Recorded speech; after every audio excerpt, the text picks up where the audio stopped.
Okay, I'm sorry. For some reason, my sound kept recording, but my face did not move anymore. So we're back to talking about how Western Union um, wanted to compete with AT&T. That was a tough thing to do. AT&T always won out.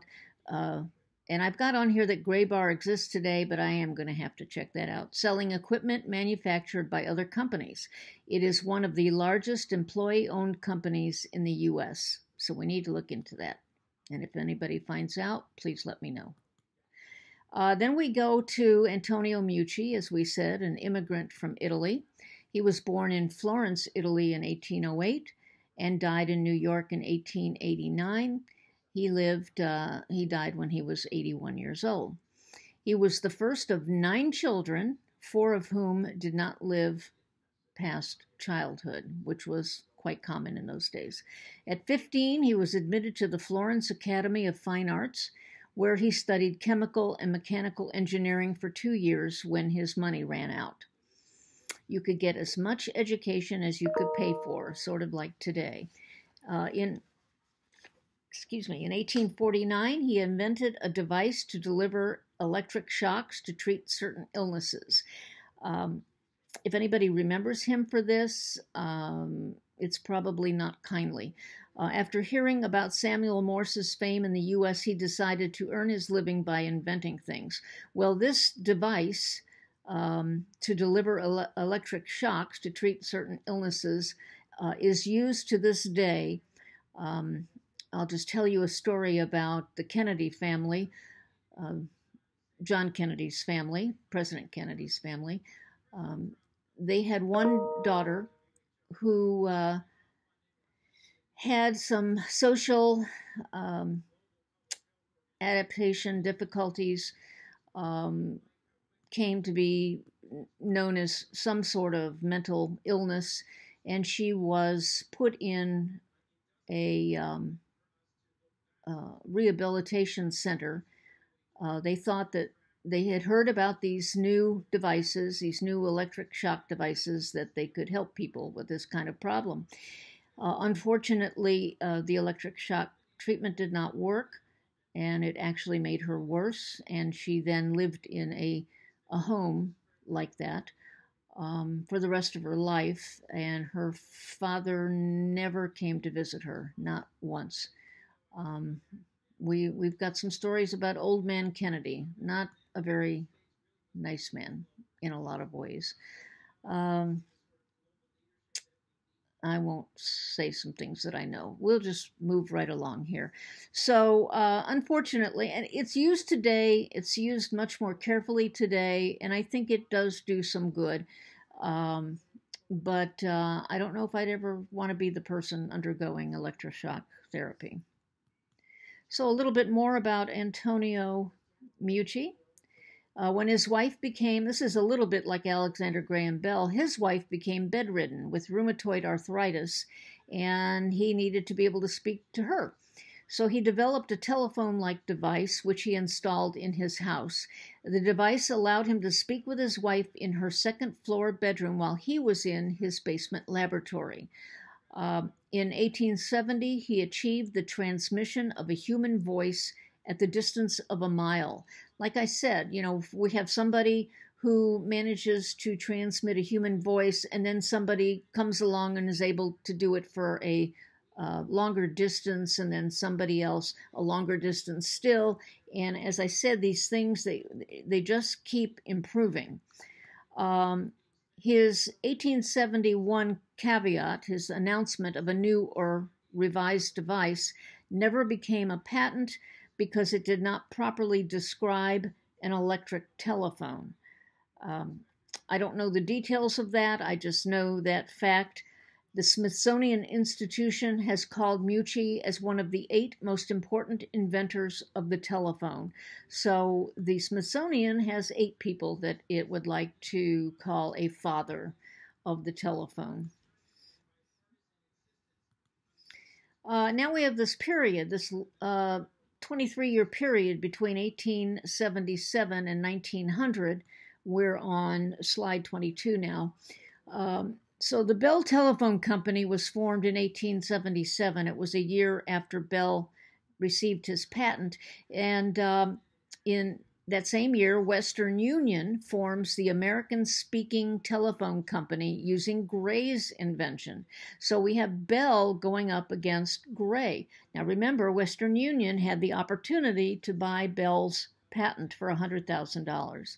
So all phones using Gray's invention, the American Speaking Telephone Company used party lines initially. And a party line, um, yes, I remember those. You would pick up the phone, and let's say you lived in an apartment building and there were 24 apartments in the building. Um, each each person could get on the party line by picking up their telephone. But if somebody else was already on the telephone, you could hear them talking and you were to hang up the phone gently. So everybody took turns. You didn't know when anybody else was on the phone. You picked it up, and you would hear when somebody would pick up their phone to try to speak when you're on the phone. And maybe if you were ending your conversation, you would say, "I'll be off in a minute." And then that person could hang up the phone and wait a minute and then pick it up again. Not the best way to go about it, but hey, it was better than nothing. In that same year, 1877, in July, a druggist in New Hartford, Connecticut, invented the switchboard. So this was going to make it possible to do away with that party line. But this was 1877.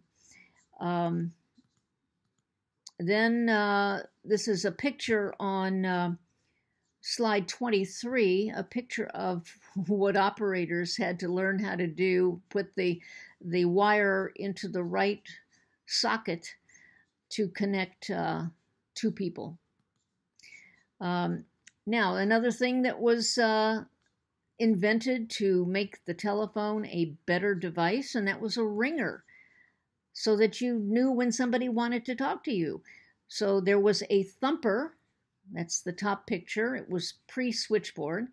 And then in 1878, Thomas Watson, who was Alexander Graham Bell's Mr. Watson, come here, I want you. That was Thomas Watson. He invented the magneto, kind of a neat word, magneto, an AC current sent down the line that would make a hammer move back and forth between two bells. So you're seeing this ringer. The first non-voice signal that the telephone system used. So that was the ringer. Then we go into 1891. An undertaker named Almon Stroger in Kansas City, Missouri, invents the first phone that uses a keypad. Also uses automatic connections from the central office using electromagnetic rods. A lot of people who were inventors during these early days of telecommunications were not, quote, inventors. They had another way. They made money doing something. They had an occupation, and then they did this on the side because it was fun. Not many of them actually ended up making a lot of money from their inventions, but they pushed technology ahead. So then we had, in 1921, automatic switching didn't take hold. However, 1921, the first automatic system was installed in Omaha, Nebraska. It wasn't until well after World War II that automatic systems were the norm. And I say, think of the Andy Griffith Show. I'm going to probably send you a link to see one of these. They had a phone where you would just pick up the receiver or the hearing device, and you'd put it to your ear. You didn't dial anything. The operator would speak to you. You would be instantly connected to the operator. You would tell the operator, I'd like to speak to somebody at the diner, and the operator would make the connection and you'd be connected. There was no dialing of any kind. but we'll see that. In the early days, we had 5-digit numbers. We had an area code and 5 digits. Then it became the area code, then turned into a prefix, and then we ended up with then sometimes for long distance a digit, then a 3-digit area code, then a 7-digit number. So now we're at 11 numerals. People can remember 7 digits very well, and then they can remember 3 in addition to the 7. All right, we're going to stop it right here.